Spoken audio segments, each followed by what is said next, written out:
engineers' lives lost in Mexico quake could have been saved. Warm lighting would enhance the wood floor's natural glow, the developer promised, so when all the custom light bulbs burnt out, Anahi Abadia and her husband grudgingly drove to Home Depot to replenish supplies for their chic new flat in southern Mexico City. They had just reached the register when the earthquake hit, shaking the store so fiercely the structure screeched. Minutes later, a text came in from their neighbor. The elegant apartment they had purchased only 6 months earlier had collapsed, rendering their new home a pile of crushed concrete. They were among the fortunate. 2 women working in their building and dozens more perished on September 19 in structure failures that several prominent engineers now say could have been prevented. Nearly 2/3 of the 44 buildings that fell in Mexico City were designed with a construction method called flat slab, in which floors are supported only by concrete columns, now forbidden in parts of the United States, Chile and New Zealand according to data compiled by a team of structural engineers at Stanford University and obtained by the Associated Press.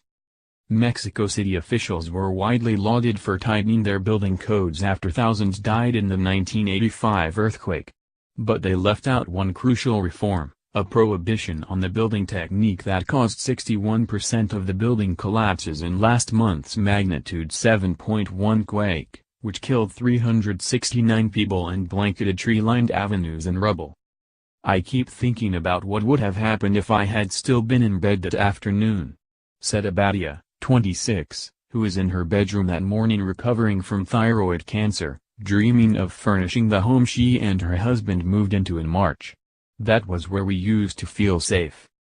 The concrete slabs used to build floors and ceilings can be cast to include some rebar for reinforcement, and give builders greater flexibility in room layout and allow for higher ceilings.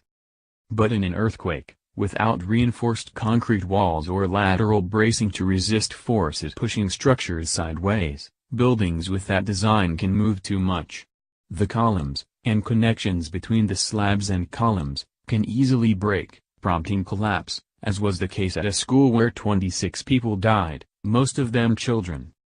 "We have known for 30 years that this system killed lots of people, so why are we still using it?"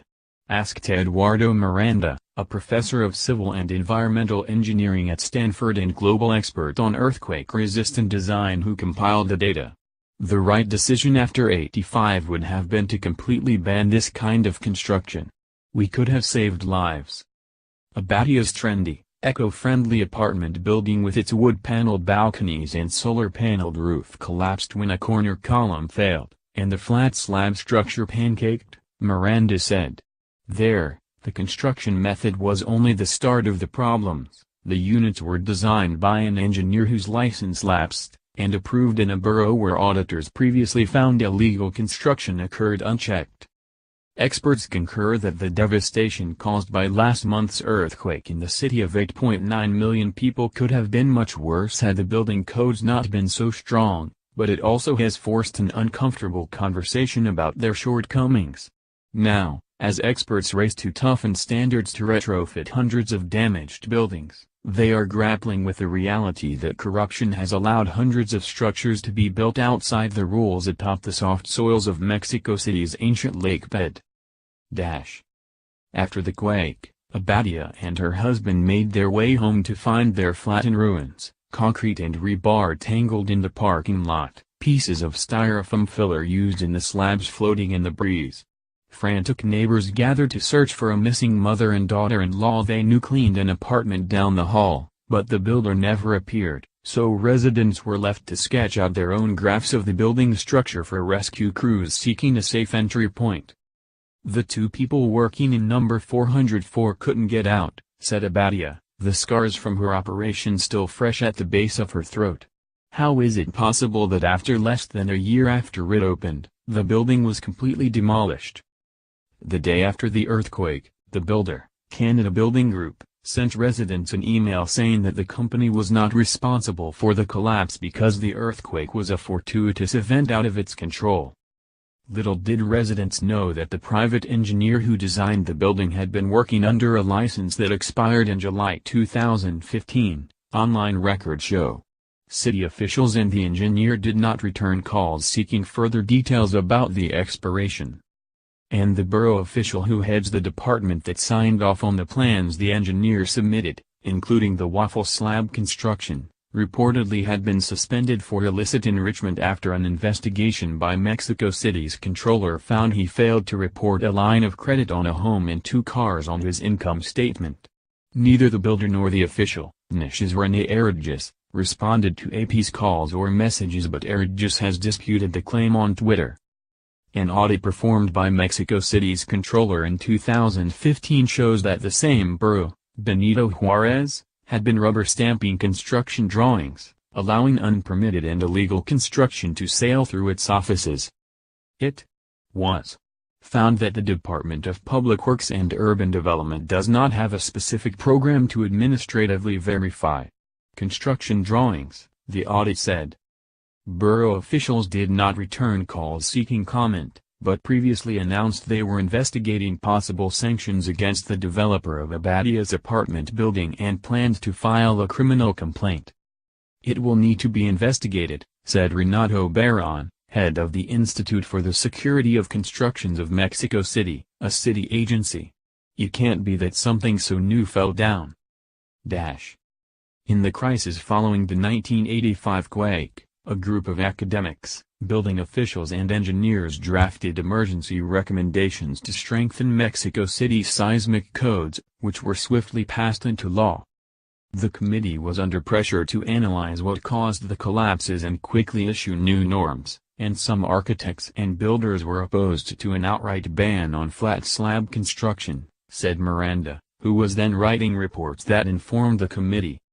There were lots of builders and owners who were not going to be happy that you just stopped their construction, said Miranda, who later went on to serve on Mexico's Code Committee in the 1990s, and on committees funded by the U.S. Federal Emergency Management Agency. These things start as technical conversations, but then you run into policy and politics very quickly. The new codes allowed flat slab construction if developers designed the building to be seismically stronger than structures with beams or concrete walls. Authorities did not pay enough attention to evaluating if existing flat slab structures needed a seismic retrofit, Miranda said. It would have been better to have insisted very much about not using flat slab, or using it only in very special cases, said Roberto Melli, a renowned structural engineer who served on the Code Committee in 1985, and later headed the National Center for Disaster Protection founded after that quake. This was not a good solution. The new codes gave more responsibility to a network of private engineers who are hired and paid by developers, and who submit structural plans to borough authorities. In practice, that means private engineers, not government experts, vet project structural safety, and even city officials say the process can be vulnerable to corruption. Corruption can come in many forms, from the moment someone accepts a bribe to when someone falsifies documents, or fails to present the right structural plans to borough authorities, said Barron. If the construction rules were implemented as they are written, then this could be avoided. But that hasn't always worked out. In recent decades, middle-class enclaves close to the city's professional center have experienced vertiginous growth, and a dizzying array of unpermitted helipads and illegal, multi-floor garages have sprouted up between historic neoclassical homes. In the last 15 years, residents of Abadia's Benito Juarez borough and 2 others nearby have sent in the highest number of complaints about land use violations to a city watchdog agency. Now, those same boroughs are home to dozens of damaged buildings that may need to be demolished or require emergency retrofitting, according to data from the Mexican Society of Structural Engineering. Miranda, whose team compiled the data on the 44 collapses through in-person visits and detailed structural analysis, estimates that hundreds of damaged buildings were built with flat slab systems, including some built relatively recently. Some 57% of the collapsed buildings had a soft story, a garage or other similar opening on the ground floor, Miranda's data shows.